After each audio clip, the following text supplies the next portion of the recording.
Vaccination पर कोई रणनीति असल में बनाई ही नहीं गई, राहुल गांधी ने कहा। प्रकाश जावड़ेकर ने कहा राहुल गांधी को यह पता होना चाहिए कि 2021 के अंत तक पूरा देश वैक्सीनेटेड होगा। प्रकाश जावड़ेकर ने कहा राहुल पर टूल किट वाली भाषा बोलने का आरोप लगाया। अब जरा देखिए, उधर से अगर ये बातें कही जा रही हैं तो इधर से टूल किट वाली बात भी कही जा रही है और वो कांग्रेस को सख्त नागवार है। कांग्रेस ये कहती है कि अगर हम किसी मामले में आपको रास्ता दिखाने का काम कर रहे हैं तो आपको ये लगता है कि हम प्रायोजित तरीके से एक प्लान बनाकर आपको बदनाम करने की कोशिश कर रहे हैं, जबकि हम सिर्फ आपकी आलोचना कर रहे हैं। क्या ये वाकई ऐसा है? लेकिन जरा देख लीजिए वैक्सीनेशन की रफ्तार क्या है। वैक्सीनेशन की जो मौजूदा रफ्तार है, क्या उससे प्रकाश जावड़ेकर साहब जो कह रहे हैं उस बात को एंडोर्समेंट मिलता है क्या? उस बात को बल मिलता है क्या? जरा ये देखिए वैक्सीनेशन की रफ्तार। यहां आप तारीखें देख रहे हैं, जरा इसको क्लोज कर दीजिएगा ताकि हमारे दर्शकों को ये तारीखें भी नजर आए और साथ में कितना फिगर उस समय हुआ है वो भी, और कितना एक्चुअली होना चाहिए वो भी हम पता कर लें। ये जरा देखिए 27 मार्च से लेकर 2 अप्रैल साप्ताहिक रूप से हम आपको दिखा रहे हैं क्या हुआ है। यहां पर आपको फिगर दिखाई देगा, 1.36 करोड़ लोगों को डोसेज लगी। 3 से 9 अप्रैल तक 2.47 करोड़ लोगों को डोसेज लगी। 10 से 16 अप्रैल बीच में यहां आपको कहीं जगह गैप कम भी दिखाई देगा। वो इसलिए कि अगर सब्सटेंशियल कहीं पर वैक्सीनेशन 1-2 दिन 3 दिन के भीतर हुई है तो वो भी हम आपको बता देना चाहते हैं। उसके बाद अगर आप देखेंगे 10 से 16 अप्रैल तो 2.8 करोड़ डोजेज, 17 से 23 अप्रैल 1.70, 24 से 30 अप्रैल के बीच में 1.54 करोड़, 1 से 7 मई 1.21, और अगर आप यहां देखेंगे तो ये डिक्लाइन कर रहा है, नीचे की तरफ जा रहा है। यहां पर अगर आप देखेंगे 8 से 14 मई तो 1.28 करोड़, 15 से 21 मई 92 लाख और 22 से 27 मई 1.16 करोड़। और अगर हमको टारगेट अचीव करना है तो क्या होना चाहिए?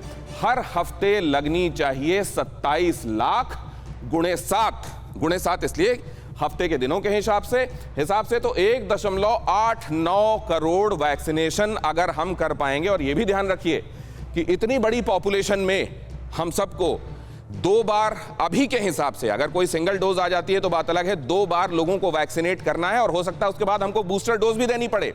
ऐसे में अगर हम मौजूदा रफ्तार नहीं बढ़ा पाएंगे तो हमारे यहां पॉपुलेशन को देखते हुए, ये देखकर कि हमने बड़ी तेजी से 20 करोड़ लोगों को किया, यहां हम खुश हो सकते हैं। लेकिन जब ये देखेंगे कि ओवरऑल पॉपुलेशन कितनी है और उसमें से कितने लोगों को किया, तब सिनेरियो हमको ग्लूमी दिख सकता है। अब जरा देखिए क्या 5 फैसले जिससे वैक्सीनेशन फंसा। वो 5 फैसले, वैक्सीन कम होते हुए 1 मई से 18 प्लस के लोगों के लिए वैक्सीनेशन शुरू किया गया। 19 तारीख को इसका ऐलान किया गया कि हम पॉलिसी बदलेंगे और 1 मई से 18 साल से ऊपर की उम्र के लोगों को भी वैक्सीनेट किया जाएगा। वैक्सीन की डोसेज पहले उसके हिसाब से कोरोबोरेट नहीं की गई। 18 साल से ऊपर की उम्र के लिए वैक्सीन डोज खरीदने की जिम्मेदारी राज्यों पर छोड़ दी गई। यह कहा गया कि लिबरलाइज्ड प्राइस पॉलिसी के तहत अब हम ऐसा कर रहे हैं ताकि अलग अलग तरह की प्राइसेस होंगी तो जो बनाने वाले और वितरण करने वाले हैं उनको प्रोत्साहन मिलेगा। उसके बाद कोविशील्ड के 2 डोज के गैप बढ़ाने में देरी की गई। 13 मई को फैसला लिया गया। अगर ये होता तो उस हिसाब से स्ट्रैटेजी बनाई जाती, क्योंकि आपको हर चीज कई फैक्टर्स को ध्यान में रखते हुए करना है, कई चीजों के सापेक्ष करना है। और अगर ये किया गया होता तो जाहिर है सिनेरियो दूसरा होता। लेकिन फिर उधर से इसके काउंटर में एक दलील ये है कि इवॉल्विंग सिचुएशन खुद उन लोगों के लिए भी है जिनको ये तय करना है कि बीच का अंतराल क्या होना चाहिए। निजी अस्पतालों के लिए रिजर्व वैक्सीन सरकारों को डाइवर्ट नहीं की गई। निजी अस्पतालों के लिए जो रिजर्व किया गया था, मैं आपको बता देता हूं इसमें क्या है। केंद्र सरकार ने जो लिबरलाइज्ड प्राइस पॉलिसी कही, उसमें क्या किया गया था कि 50% केंद्र देगा राज्यों को और बाकी का जो 50% है उसमें राज्य सरकारें, राज्य के निजी अस्पताल और राज्य की जो प्राइवेट एंटिटीज हैं वो अपने लिए ऑर्डर कर सकती हैं। इसके आगे क्या हुआ?